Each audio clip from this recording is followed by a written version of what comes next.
Hi, everyone. Thank you so much for coming today and carving out time to be with us. I know there are other things you'd probably rather be doing, like sleep, but we're happy that you could spend a little bit of time with Pride with us today. And we're very, very grateful that not only did you come here and be so cute, a lot of you are very fabulous. I've gotten to meet, such cute babies and so cute dogs. And it's so wonderful because we don't always have the opportunities to gather the ways that we want to.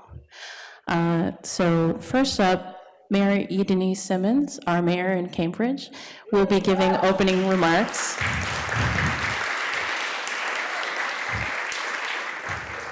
I'd like to thank you all for being here, for being queer, and if you could please silence your cell phones. Of course, tweet, Facebook, and let other people know that you're having a great Pride. So first up, Mayor E. Denise Simmons.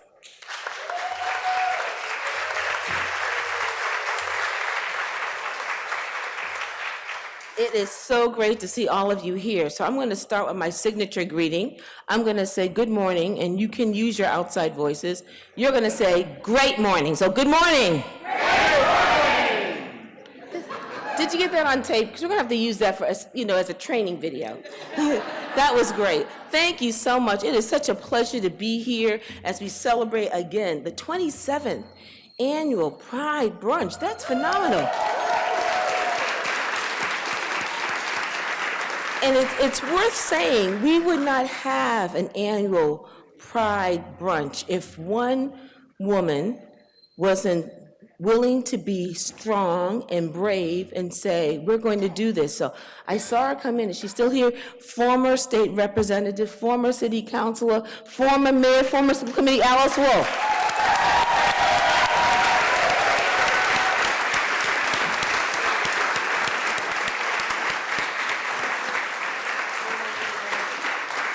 And I do say some of us are brave because she was brave. That was a time that we were really struggling. We were still moving forward. We still had our struggles, and she was willing to say, this is Cambridge. We will do this here. We're supposed to do this here. And I'm just proud to carry on the tradition. So thank you so much. While we introduce some of our elected officials here, let me just go on to see this. There is my vice mayor appropriately clad. Please show your tie.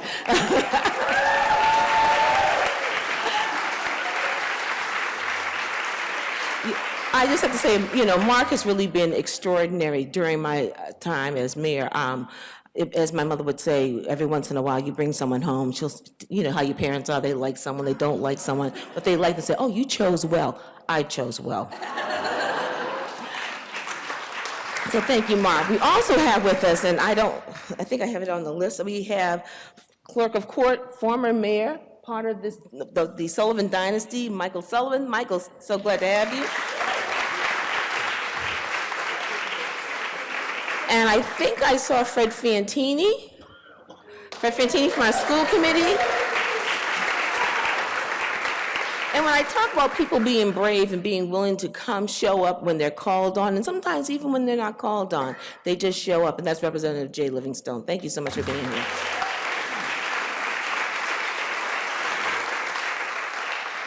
But before there was a Denise Simmons, openly gay, there was another woman who was also a trailblazer in her own right, and I am so happy to see her, and that's former City Councilor Catherine Triantafili.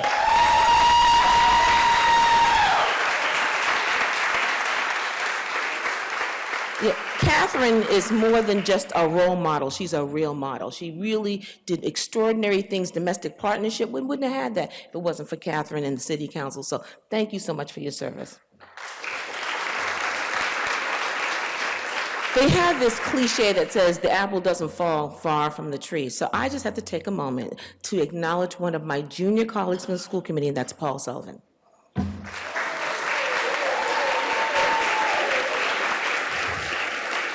I do tell you, I have been guarding my seat. Yeah. Not yet, okay? Where's my sign?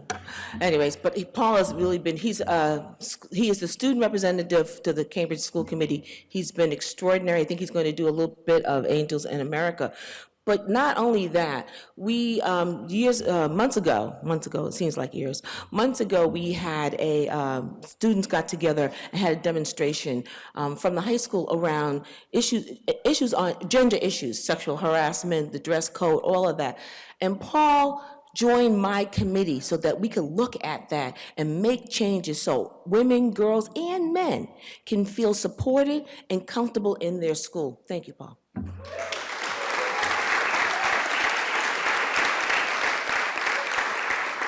And although this person is not an elected official, she was really in the vanguard in the early days of LGBT. And so I just wanted to, and she just was acknowledged by us in our Trailblazing Women's program, Suhai.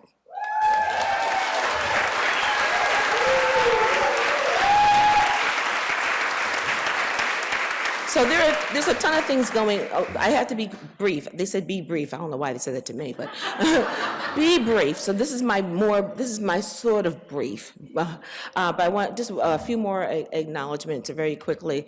I know you're going to acknowledge the LGBT Commission, LGBT plus Q Alphabet Soup Committee.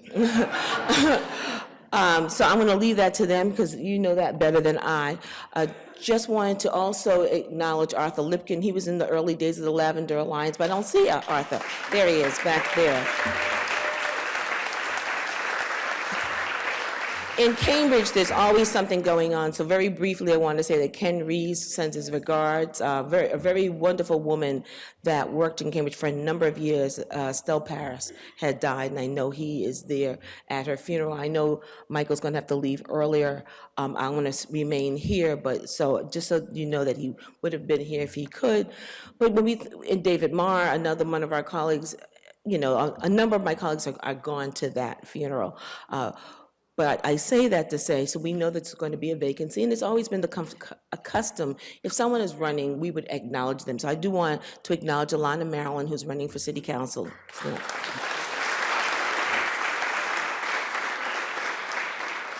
And lastly, I really promise, this is the last one, I think. I just want to acknowledge someone who is just sweet and dear to me and very important. Not a gay woman, but a gay ally, and that's Priscilla Lee's mom. Please stand.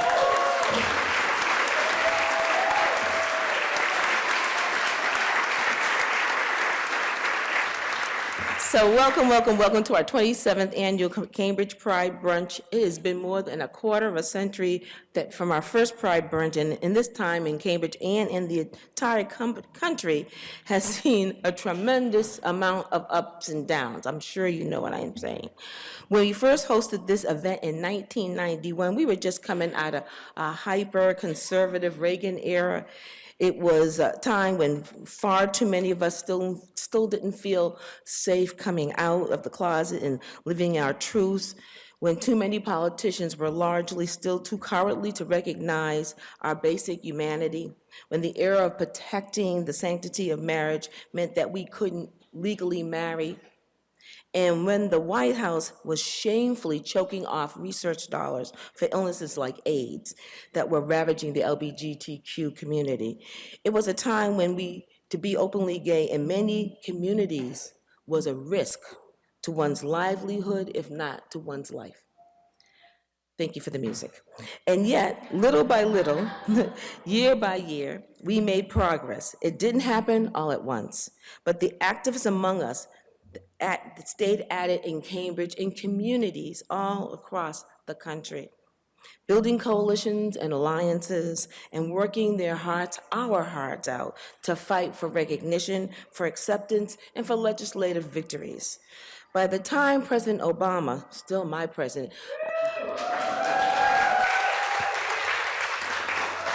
I was in Provincetown with my wife and family this weekend, and I saw this T-shirt, and I said I was going to make a big picture of it. It says, "Do you miss me?" It says, "President Obama, do you miss me yet?"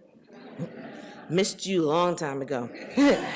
When he was in his second term of office, it seemed that we had reached a new, previously unimaginable heights in the movement that had started decades ago with Stonewall.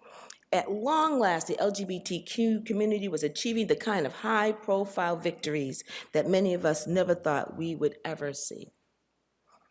With the ban against gay serving in the military lifted, with DOMA being struck down, and the marriage equality becoming the law of the land, and with new protections for transgender individuals in the workplace being enacted, the Obama era ushered in a new period of acceptance and inclusion that brought this country closer to its founding ideals, that we would be a society truly of equals.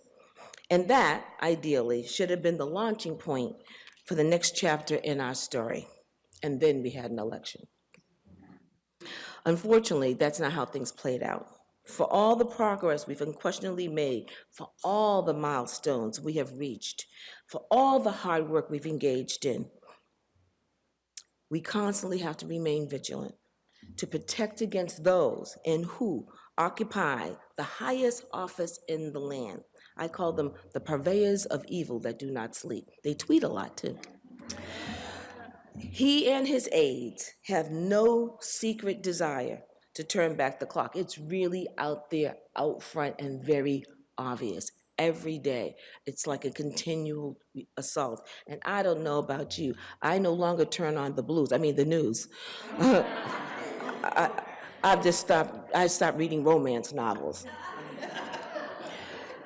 And there are those who work to deprive us of those victories, even in a visceral manner. For instance, the shooter who walked into an Orlando nightclub and massacred members of our community almost 1 year ago today.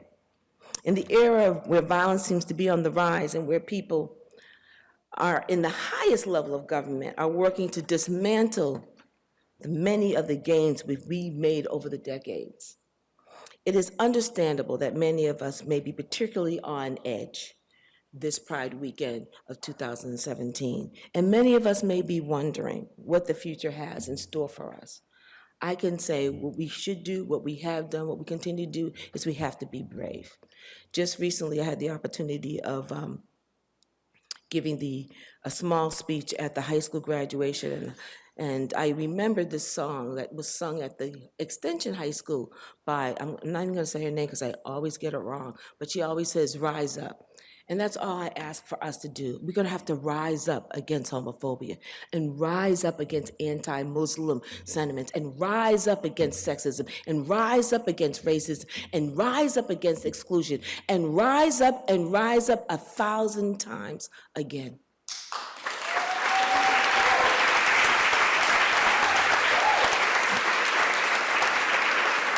And we will do that together. Because when we work together, we truly achieve what is otherwise unachievable.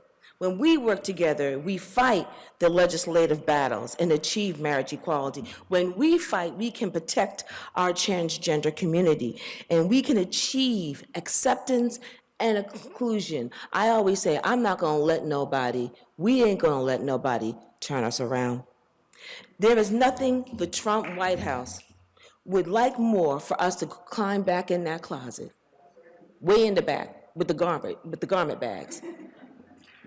Invisible, undiscernible, because the Trumps of the world understand that divided resistance can never become a movement, and that we can easily be kept down if we're unable to come together. One of the great strengths of the LGBTQ movement over the past decades, though, and we have realized, is we are stronger together. And that unity is what's going to carry us through the Trump years. I keep saying I'm not going to say Trump, through the years of 45. That the unity is what we need to hold on, to build on, and to make sure that our hard-won achievements are not rolled back. That the unity is going to continue to keep carrying us forward to greater victories ahead. One of my favorite quotes is by Margaret Mead, who once said, never doubt that a small group of thoughtful, committed citizens can change the world. Indeed, it is the only thing that has. The work has gone into Cambridge Pride for over 27 years is reflective of that. And I've never want anyone to forget that working together, even when it's very hard, even feels like that we're kind of going back to the beginning, that we shall make a difference. So I'm glad to be engaged in this work with all of you, not for you, but with you. And I'm happy to turn the podium over to John. John Gintell. But I just want to say, lastly, I just want to thank each of you for all that you've done and continue to do. And yes, it's a pride brunch, it's a family reunion, it's an opportunity for us to get together, but it's also to remember we're here, we're queer, and we're not going away.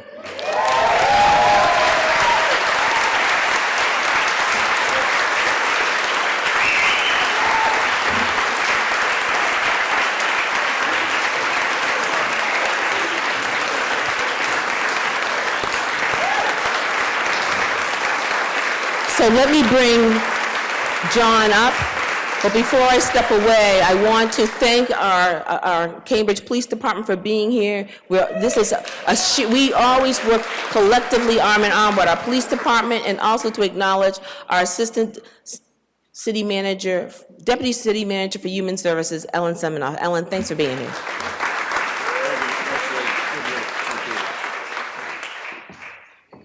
So good morning, everyone. Great morning, yes.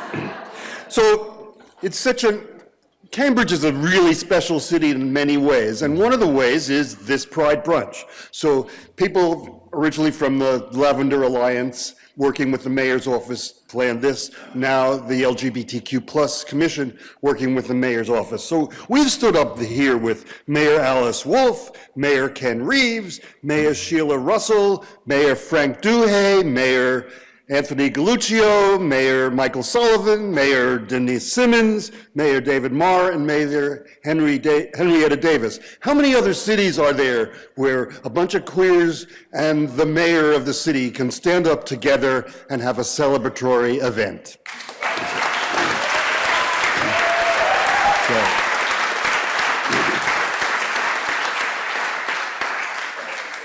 So in 2004, we had a GLBT town meeting.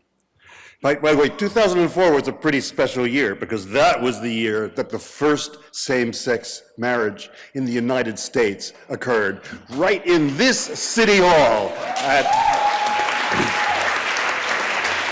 1 minute after midnight on May 17th.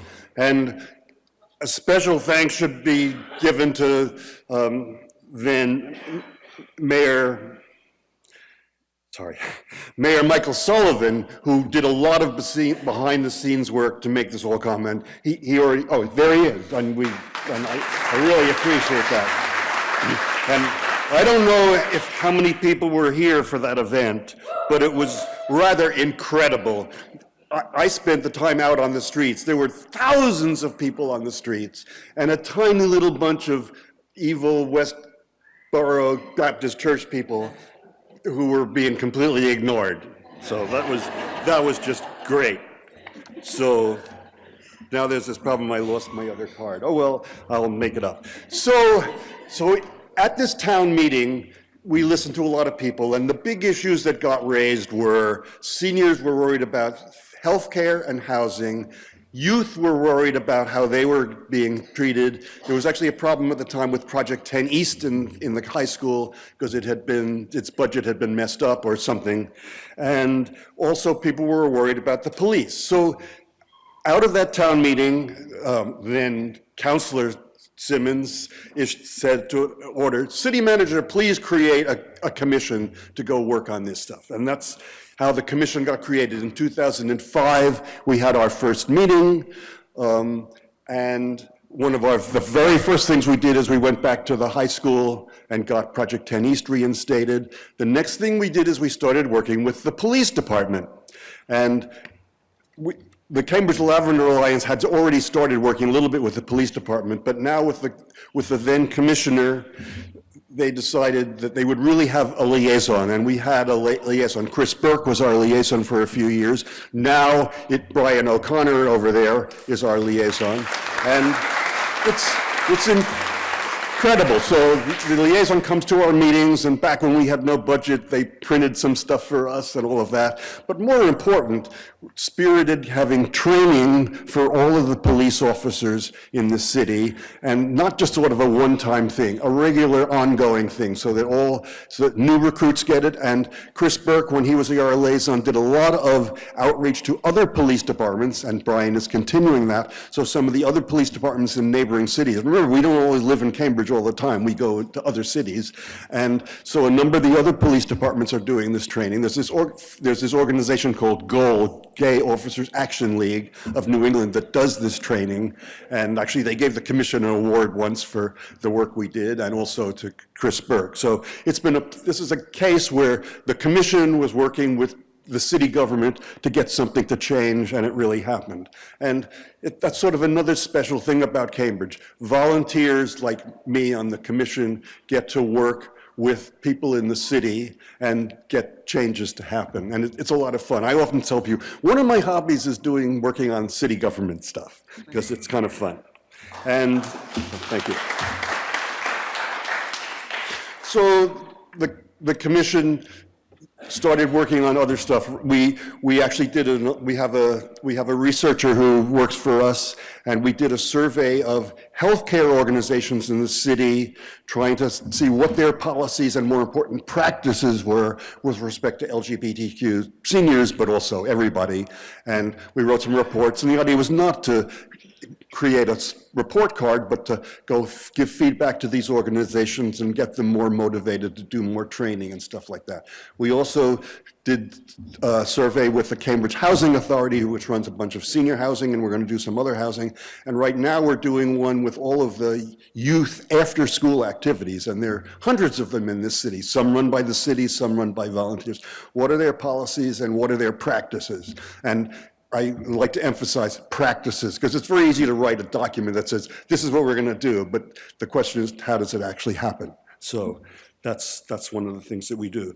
One of the things that the commission does is when there are public events like the Cambridge River Fest last week, we have a table just to make sure that people know we exist and talk to people and get people to sign up on our email list.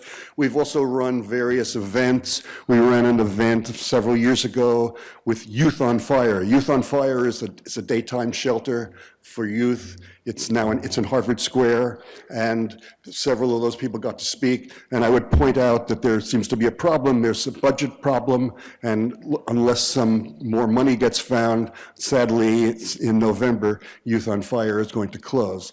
And it's really important. A large number of the clients of Youth on Fire, and also the Y2Y, the nighttime shelter, are LGBTQ, because, among other things, some of them get kicked out of their houses by their parents. A very sad thing in my mind.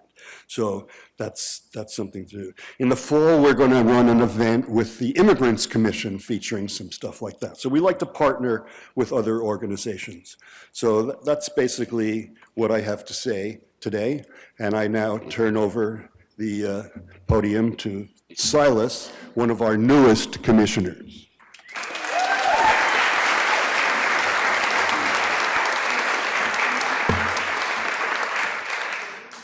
Good morning, everyone. Before I begin my remarks today, and as I look out onto all of your gorgeous faces filled with pride, I think it's crucial that we take a moment to recognize those who are not with us. If you are able to pick up a pamphlet, please turn to the second page of your program and read aloud with me. We dedicate today's event to the fallen community members of the Orlando Massacre who died on the night of Boston Pride 2016. In their names and in the spirit of love, we continue to fight hate and ignorance with love and pride. I invite you to close your eyes and sit in these words for a moment. Taking a deep collective breath and focusing on gratitude that we're here, alive and well, on this beautiful morning of Pride 2017. My name is Silas Weiner. I'm a 20-year-old student at Boston University, and I've lived my entire life in Cambridge. I now serve as a commissioner for the LGBTQ+ Commission. And by the way, can we get a round of applause for the entire commission? Thank you. We work closely with the mayor's office, who also deserve a big round of applause for co-sponsoring this fabulous event. And it's an honor to have been working with Mayor Simmons recently.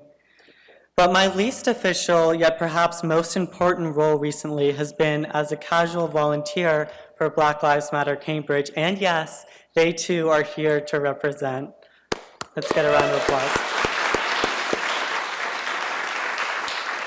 Over time, working under Miss Dee Dee Delgado of said organization, I got to see her and Miss Leslie Mack teach the OSPAN workshop, organizing on safety pins and needles, 3 times. While the workshop was specifically designed to teach white people how to organize effectively in anti-racist ways, many of the lessons I took from the trainings I brought with me into all of my work and all of my life. One idea in particular resonated most.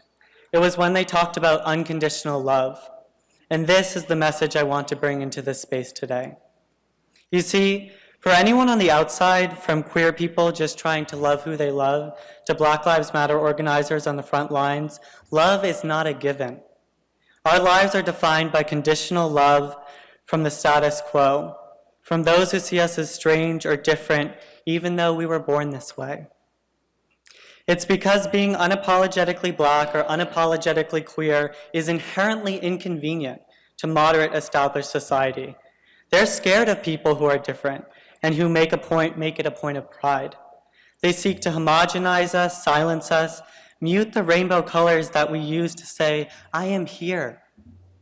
I am no longer invisible. You cannot erase me.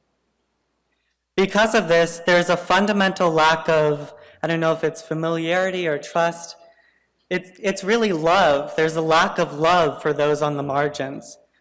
It's the same conditional love that says, I'm fine with gay couples, but why do you need to get married?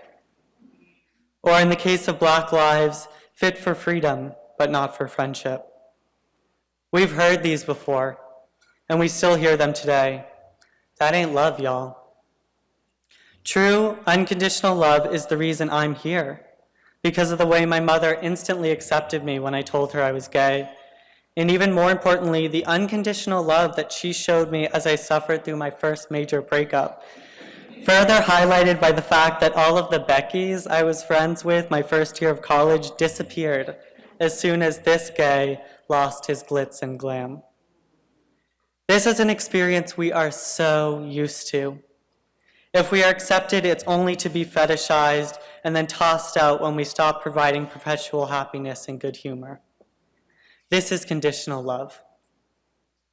True unconditional love is the reason we're all gathered here collectively today as well. We are here to be heard, to be loud, to be proud, to celebrate ourselves and those who have shown us the unconditional love that got us here. We are here in the sacred chamber, and I thank Mayor Simmons for welcoming us in just as we are. This is so important. This is the spirit of pride. This is the unconditional love that we must continue for all people in our community. My message to my people and all marginalized peoples is this: being your authentic self is your most important job. As the great Howard Thurman said, don't ask yourself what the world needs. Ask yourself what makes you come alive, and then go do that or be that. Because the world needs people who have come alive. It is your obligation to yourself to step out of whatever closet you might be hiding in and radiate the truest transmission of your being into the world. Remember, authenticity and self-love are indivisible. And to all the allies in the room, myself included, to be honest, I don't know what's more disturbing to me. Those in my generation who live blissfully ignorant of racism and homophobia, or those in my mother's generation who know it's a problem but pretend it isn't.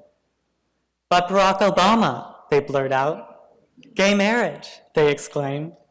Y'all can keep talking about what's happened in the last 10 years, because I will too. Now here's the part where I was tempted to assail you with statistics on police murders and trans suicides, but instead I want to uplift the name of someone in particular. We just lost our 14th trans person of color in 2017. Kenny McFadden of San Antonio, Texas. 27, had a, quote, beautiful singing voice and a kind word for everyone. Kenny McFadden, say her name. So to me, these are new wounds. These are open wounds, and they are still bleeding. Listen up, allies, because you folks get a civil rights era quote of your very own. Remember, time is not neutral. Every second you resist the call to be your greater selves, greater servants to those who are oppressed in your communities, other people are swooping in to manipulate or harm the vulnerable. Dwell in discomfort. Take action. Embrace your privilege with intentionality so that you may use it to create a better world. Once we have this culture of unconditional love for each other, and especially unconditional love moving from the center of society to those on the outside, we have created space for authenticity. It is through this transfer of unconditional love that we all rise. That's why I'm here. That's why Mayor Simmons is here. That's why the commission is here. That's why we're all here together today to pay it forward and give more people that unconditional love they need to fuel their rise as their most authentic selves, which is ultimately the message of Pride. Thank you.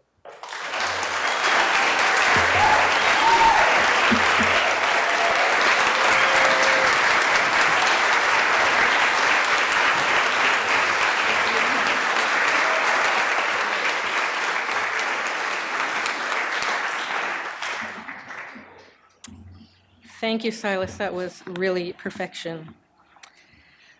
My name is Erin Stone. I'm the co-chair of the Cambridge LGBTQ Commission. Whoops, hold on. No, we've got some business to do here. And I am going to present some community recognition awards. But before I do that, I want from the commission to just really extend a big thank you to Mayor Simmons for Pride Brunch and for all of the work that she does for our community.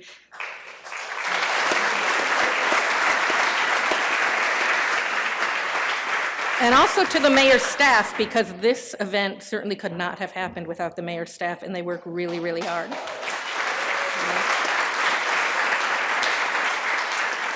There are several commissioners in the room, so if commissioners, if you could stand, that would be great, so we can give all of you a shout out.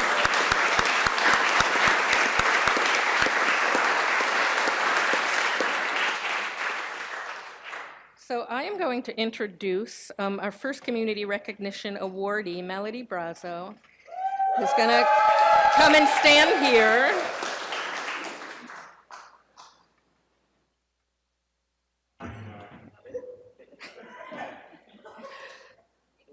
Melody was a founding member of the Cambridge Lavender Alliance, Parents, Teachers, and Allies, and in that role, she was instrumental in creating the position of the school department's first family liaison to the lesbian and gay community in 1997. Melody herself became the liaison in 2005, and that position was later expanded into the Welcoming Schools Coordinator, just one of her several positions in the school department. As the Welcoming School Coordinator, she is the LGBT family liaison for the school department, working with students, parents and guardians, and school staff to ensure safety and support for those students who identify as LGBTQ+ or have LGBTQ+ family members. In this capacity, she does trainings for school staff and community groups and works with teachers and administrators to ensure that LGBTQ+ students are being supported in every school. As the school climate coordinator, she plans trainings for Cambridge school personnel and community agencies in bullying prevention and intervention strategies. As the homeless awareness training coordinator, she coordinates trainings on homeless awareness, obviously. And in each of these roles, she not only works with professionals, but supports and advocates for individual students and families as well.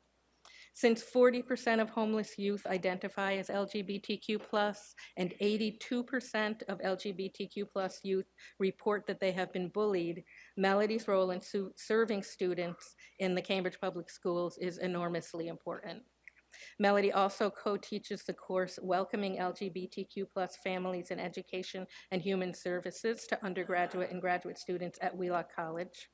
And this award is given in recognition of Melody's many years in supporting LGBTQ+ youth as a volunteer and as a professional. And to give her her proclamation, her daughter Emma and her son Jordy are here, and they're going to present her with that proclamation.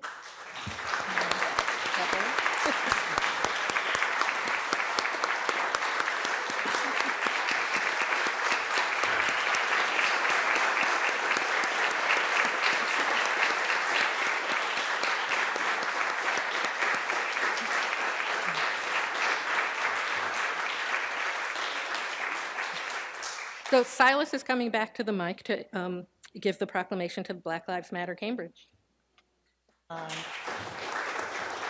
So I actually don't have anything scripted for this because I wanted it to be authentic. Okay. I don't even know where to start. I think it's so important when you are we're working on gay rights, to find the intersections of where you're fighting for different issues and where someone else might be fighting for specific issues, and realize that, hey, there are Black queer people, and that even if there weren't Black queer people, the lives of Black people are, and their well-being is indivisible from all of our well-being. And that's how it goes for all of us. We all need to be uplifted.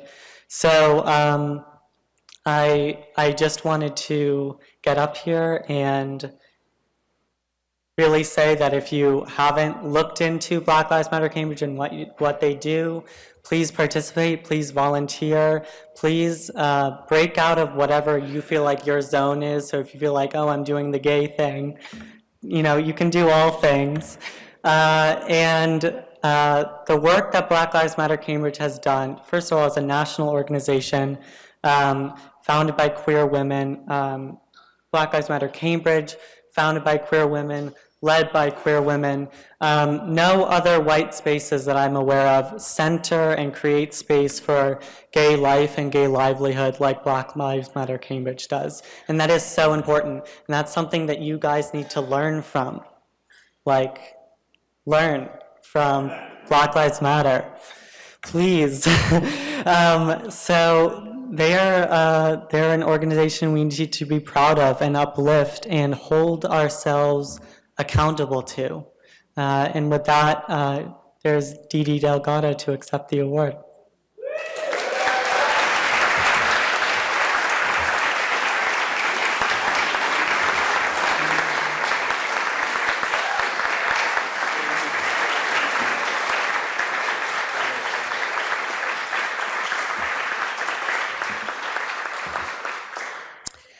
Our final Community Recognition Award is being given to the CRLS cast and crew of Angels in America. So come on up.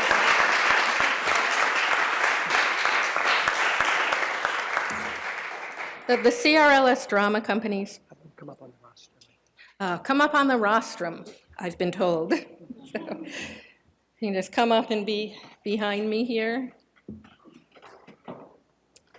The CRLS Drama Company's 2017 entry in the Massachusetts 40-minute play festival was Scenes from Angels in America Part 1, Millennium Approaches by Tony Kushner. So what they had to do was take this play that was really several hours long and condense it into 40 minutes. The students educated themselves about the AIDS epidemic during the 1980s, the effect that it had on the gay community and the medical community, and the political landscape of the time. They gave a public performance of the show at CRLS that included a talkback with AIDS activists, and they gave performances for students during the school day. I happened to be at the public performance. It was, besides being beautifully acted and incredibly skillful, it was full of compassion and fire and it was extremely moving. There were, those of us in the audience who were in tears during the performance. The performance was directed by drama teacher Monica Murray and performed by 7 student actors. It was produced by a crew of 20 students who did everything from designing and building the sets and creating the sound and writing the music for the show, guided by technical director Joanne Farwell. So this award recognizes the brave and compassionate work of the students in their portrayals of gay men during this time and in educating themselves and their school and the wider Cambridge community. After this award presentation, the next thing that will happen is that 4 of them will be giving a staged reading from the play.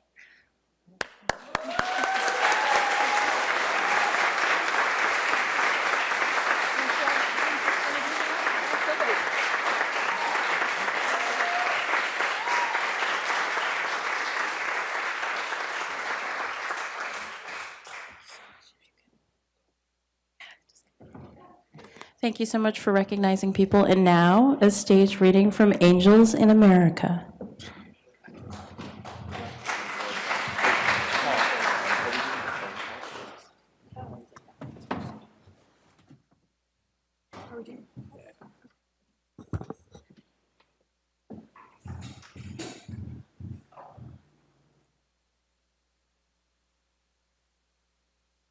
Mom?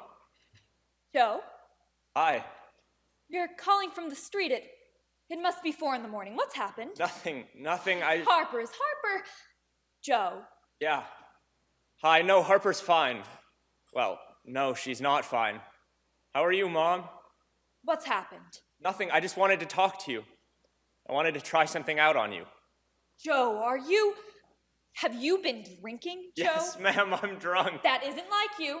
No, I mean, who's to say? And what are you doing on the street at 4 in the morning in that crazy city? It's dangerous. Actually, Mom, I'm not on the street. I'm near the boathouse in the park. What park? Central Park. Central Park? Oh my lord, what on earth are you doing at Central Park at 4 in the morning? Are you... Joe, I think you ought to go home right now. Call me from there. Joe! I come here to watch, Mom. Sometimes just to watch. Watch what? What's there to watch at 4 in the morning? Mom, did Dad love me? What? Did he? You ought to go home and call from there. Answer. Oh, now really, this is maudlin. I don't like this conversation. Yeah, well, it gets worse from here. Joe? Mom. Mama. I'm a homosexual, Mama. Boy, did that come out awkward. I'm a homosexual, Mama. Mama, please, Mama, say something. You're old enough to understand that your father didn't love you without being ridiculous about it. What? You're ridiculous. You're being ridiculous. I'm what? You ought to go home to your wife right now. Call me from there. This phone call, we can just forget this phone call. Mom. No more talk tonight. And drinking is a sin. A sin! I raised you better than that.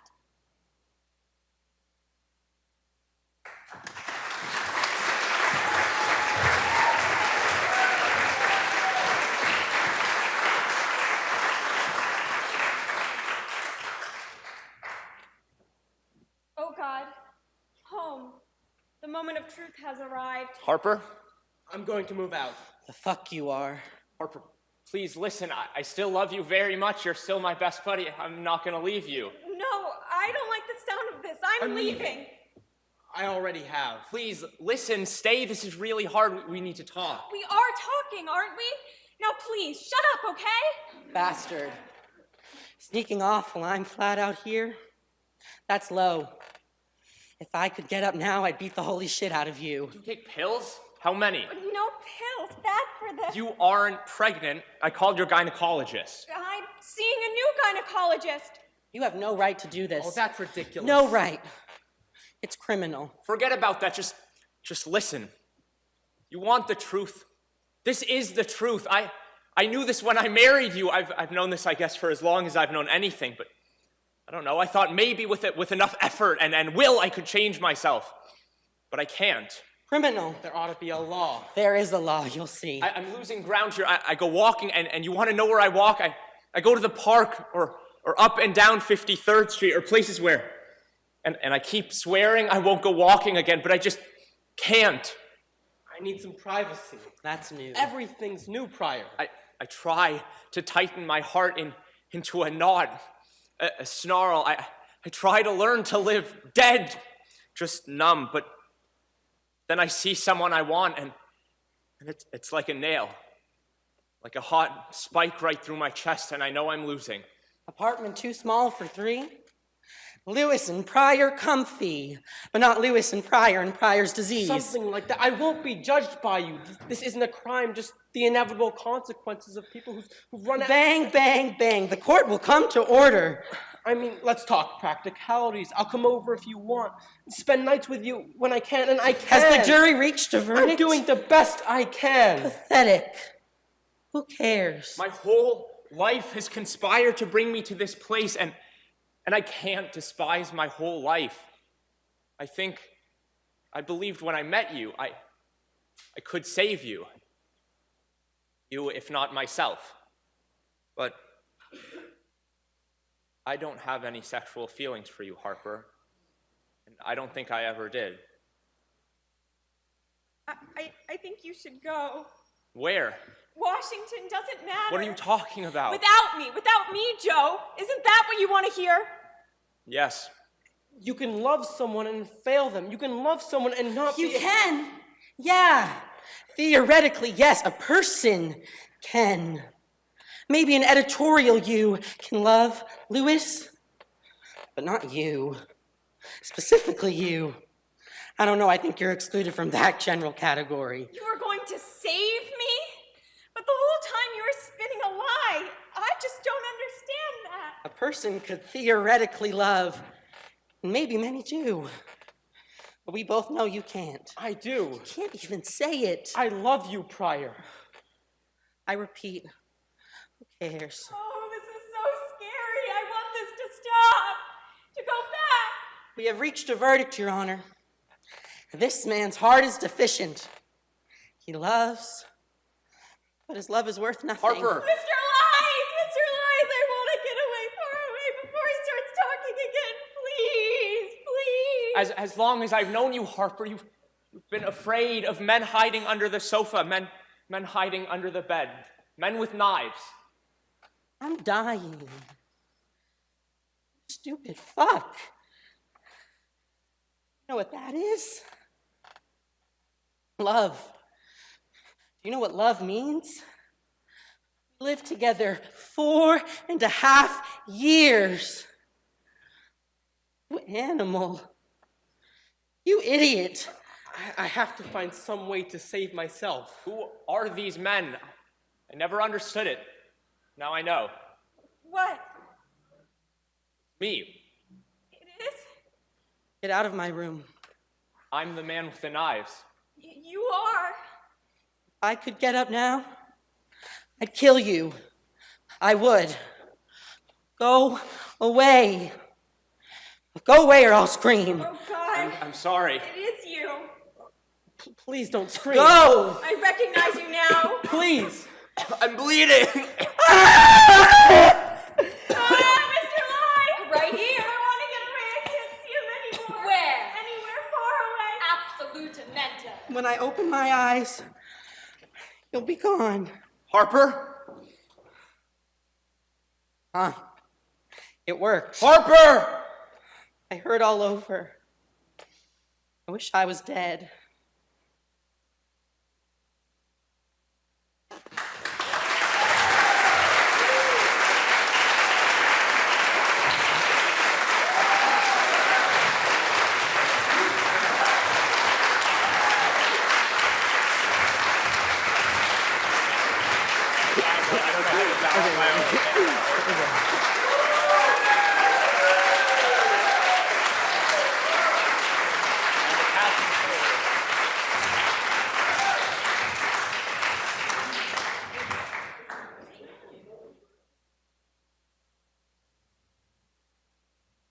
Thank you so much for that moving portrayal. And now to present the Bayard Rustin Service Award, Mayor E. Denise Simmons.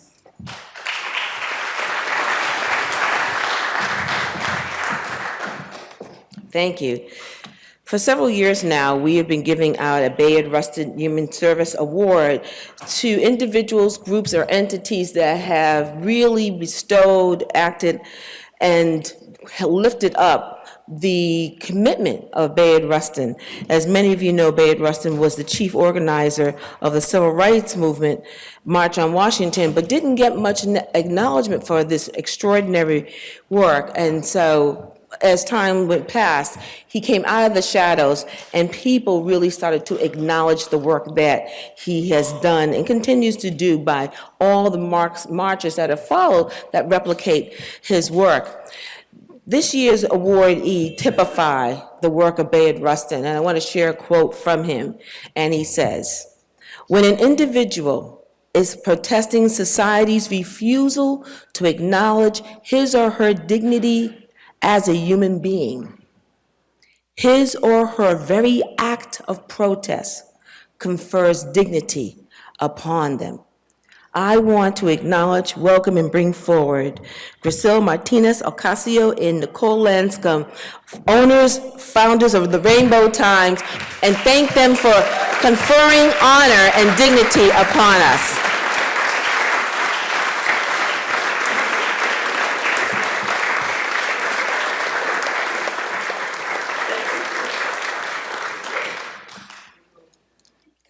Come on up.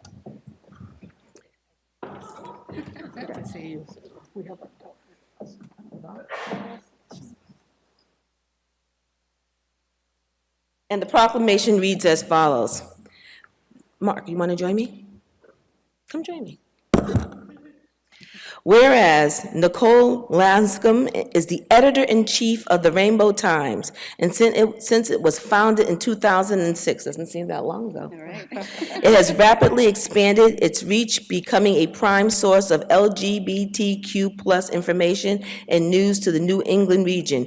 And whereas Nicole's commitment to professionalism has led the Rainbow Times to widely distribute and be respected for its work as a leading outlet for in-depth reporting, analysis, and contextualization of issues that are of concern to the members and allies of the LGBTQ community of Greater New England.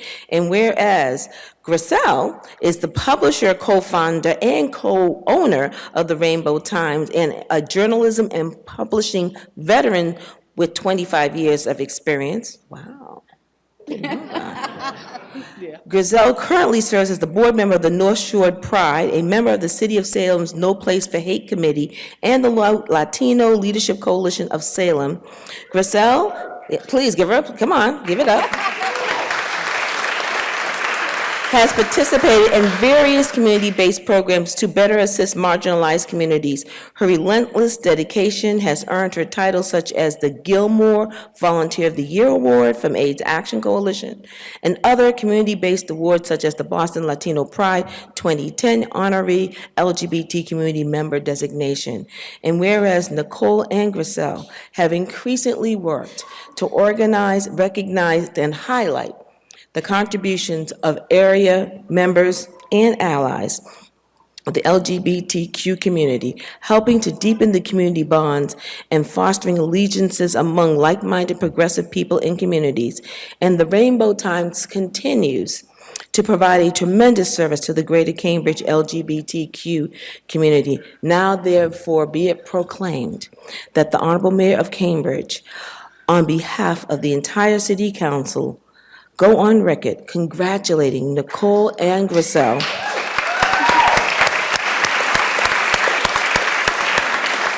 of the Rainbow Times on receiving the 2017 Bayard Rustin Award for Community Service at the Cambridge Pride Brunch on June 10, 2017. Mark, you want to take this?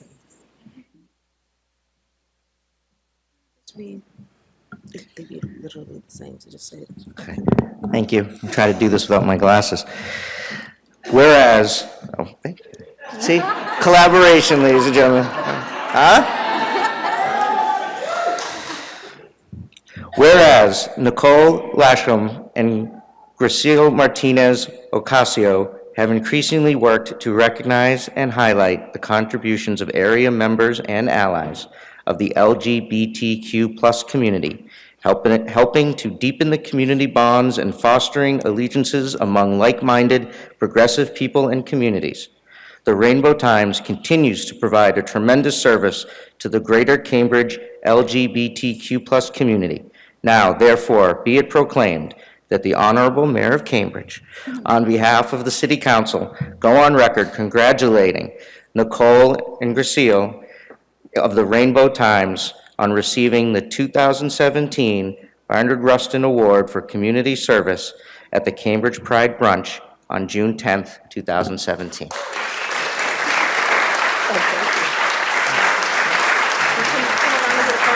around and get a photo of us? Yeah, can we get a photo, please? Put this down. Get a photo, right? Yes. Photo. Can we open this?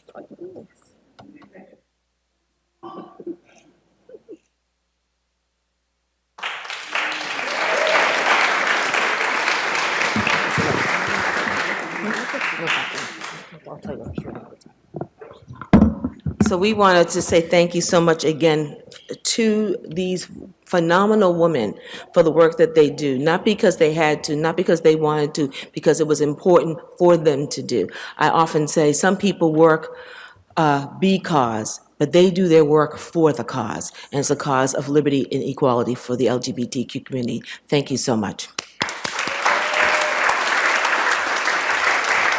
So as we begin to close out our program, I just want to do a few acknowledgements. No, I'm not closing out the program. Oh, okay. I'm closing out my speech. I wanted to acknowledge, we really run a very tight, organized program, and I'm off script, and they were worried, but it's okay. I want to acknowledge Senator Sal DiDomenico and thank him for being here.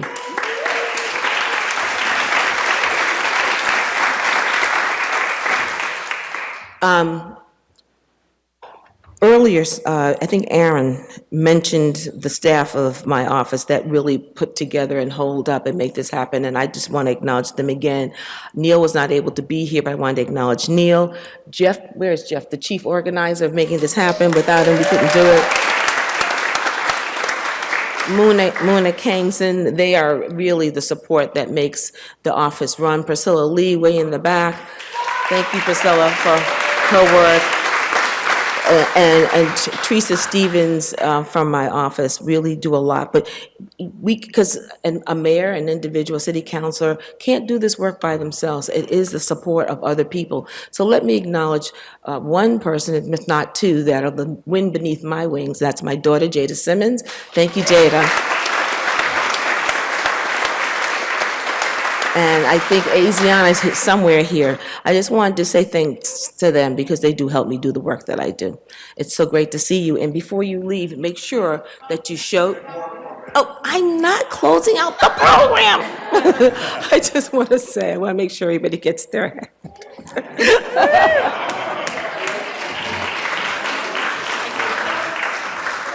So we have one final thing on the program, and it is the last award, so I promise you will get to Pride before the parade starts. Just hold on for a second. And to present the Rose Lipkin Award, Arthur Lipkin.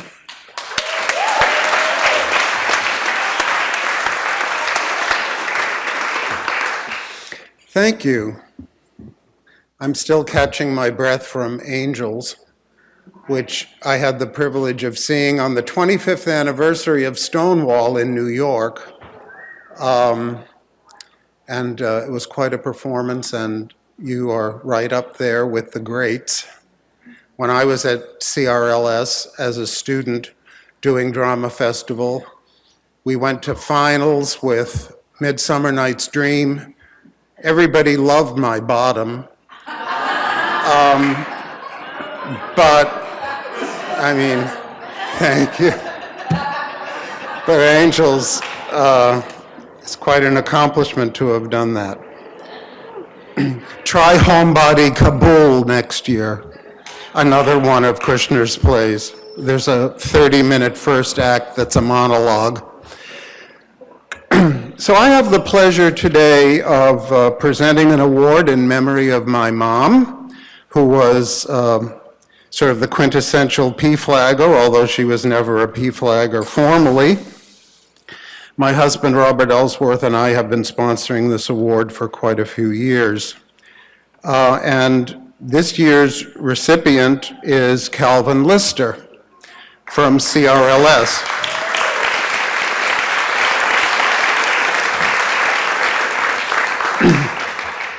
CRLS produces marvels. One, my former student, Mark McGovern.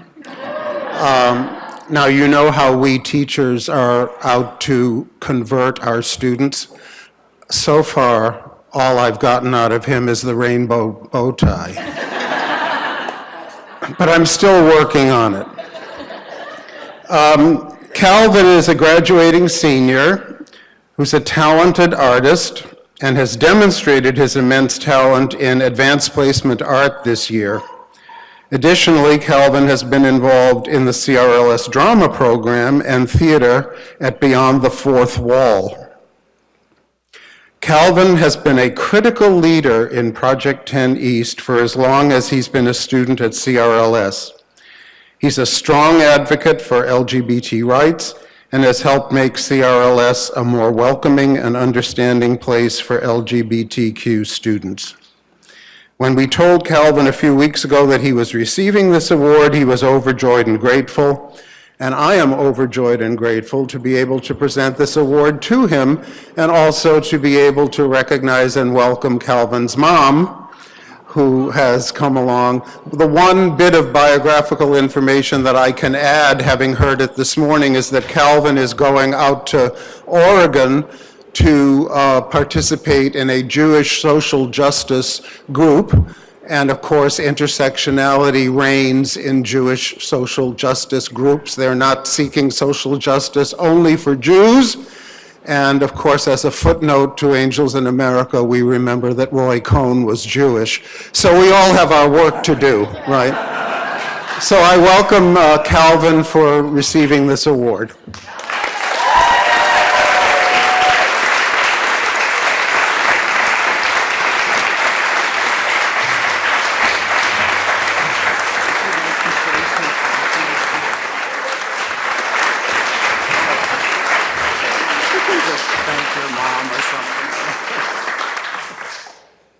I don't really have anything scripted,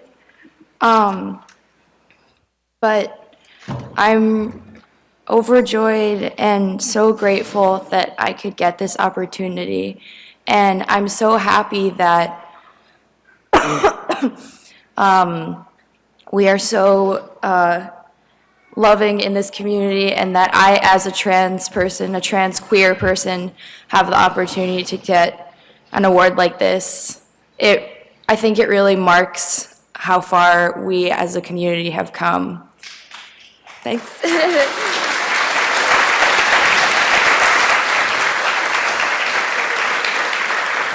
So our formal program is almost over. We'd like to acknowledge our former vice mayor in the audience, Sam Seidel.